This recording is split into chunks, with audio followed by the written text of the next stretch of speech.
Today we're learning about our face. Are you ready?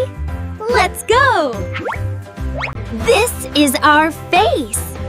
It has so many parts. Can you name some? We have 2 eyes. We use them to see. Here's the nose. It helps us smell yummy food. These are our ears. We use them to hear music. And our mouth.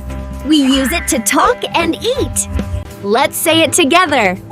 Eyes, nose, ears, mouth.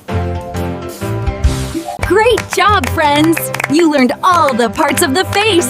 See you next time for more body parts fun!